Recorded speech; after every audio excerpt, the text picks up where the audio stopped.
So I see it running the family, broke, dusty, and ignorant. Let's talk about it. But before we do, y'all please hit the like button, subscribe if you haven't, or please join my memberships if you can. All right, let's get into what we came here for, the mess. So the call opens up with Lamont sounding too turned up and unemployed as he always does. I know a broke Negro when I hear one. They always try to sound like they having the time of their lives every time you talk to them. Anyway, Lamont says to Nesto, "What up, player? And Nesto says, "It's good to hear you on a clear line." So Nesto gets into how he had to go off on Miss Shirley the other day. He said he shouldn't have done it, but he did. Nesto told Lamont how the conversation between he and Miss Shirley went down. He said Miss Shirley told him that jail wasn't her lifestyle. I said, "Okay, Miss Shirley, you ain't got time to be spending your hair, nails, shoes, and purse money on this clown." And y'all, just as I said that, a thought just came into my head. Outside of income status, Miss Shirley and Sonia are pretty much into the same things if you think about it. It's just Miss Shirley can go to the salon and get her edges done, and Sonia gotta lay hers herself in the kitchen. Miss Shirley can order her shoes and purses from Saks Fifth Ave, and Sonia has to order hers from Amazon or pick them up from Moreland Flea Market.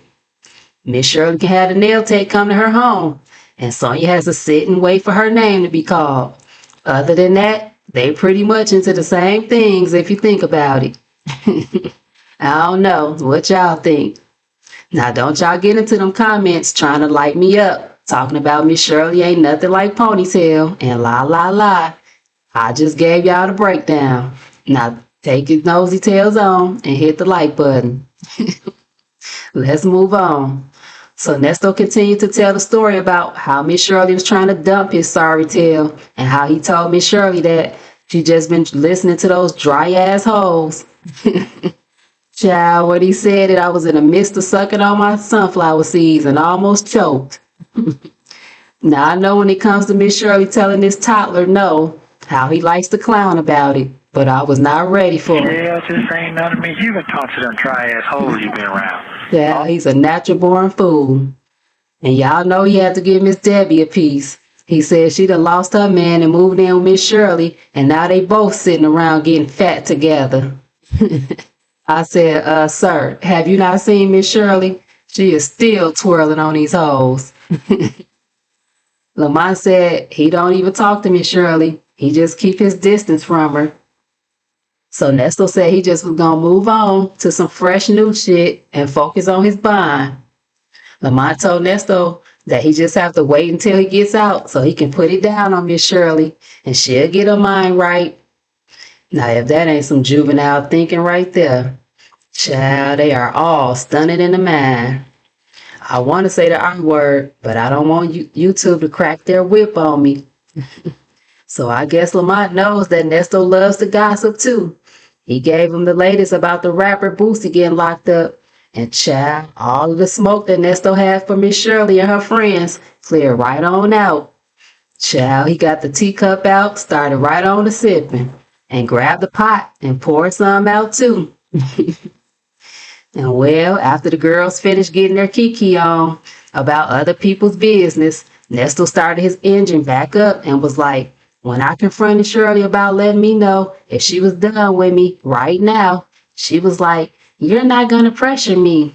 And Nesto said, "Yeah, that's what I thought." He said, "She just worried about if I'm going to get out and blow back up and be with somebody else." He said, "That's what the real deal is." Child, he truly don't have a clue what love is, and his ignorant ass brother don't either. He started telling Nesto about how he had some woman cutting up on him and how he had to put it down on her, and next thing he knows, she was telling him how much she loved him. And he was like, "B, die, I don't give a F about you." And the other sick fool thought that was oh so funny. I mean, slap your knee funny, child, with that dumbass laugh. Nesto then tried to slick ask for his usual $100 from Lamont, but he messed it up by not pausing and waiting for the answer. He continued on about why Miss Shirley closed her purse off to him. leaving Lamont room to give an analogy about the reasons why she closed her purse off. He said the thing about women is they act like they can stand up like a man, but they can't. He said they can't even get out the front door without screaming, hollering, and falling out. Child, I died. These broke Negroes are a trip, I tell you. Lamont said that women are weak, and you darn near have to be like their daddy. All the while, he's probably laying his funky feet on some woman's couch that she In the bought, goddamn eating up refrigerator. all the hog maw, Eating up all the food. pig feet. All the chicken. All the pig feet. All the collard green. All the hog maws. So I he want to eat continued some of on them with his chitlins. hate I speech for love pig women. feet. Just disgusting, both of them. Child, they got into Anita Baker's business talking about how broke she is and how she was out here selling her tail. Meanwhile, these two ain't got 2 nickels to rub together. Cause Lamont still ain't said nothing about giving up that $100 yet. And after a while, Nesto pitched it to him again as if he could send $100, but he dropped the ball again by talking about how he wasn't going over there with Miss Shirley when he get out. And Lamont took the opportunity to redirect him back on over there to Miss Shirley. He said, cause that's his house. Then the ignorant Negro started talking about how Miss Shirley would sound once Nesto put it down on her when he get out. He continued on about how Nesto should walk into the house and abuse Miss Shirley. And that went on to the end of the call. And his broke ass still ain't answered the question about if he was sending the money or not. He was happy when GTL said, "You have 1 minute remaining." Child, all Lamont and Dion have to offer is a mouthful of bullshit. Nothing more, nothing less. All right, y'all. Thanks for stopping by. Please like, comment, and subscribe.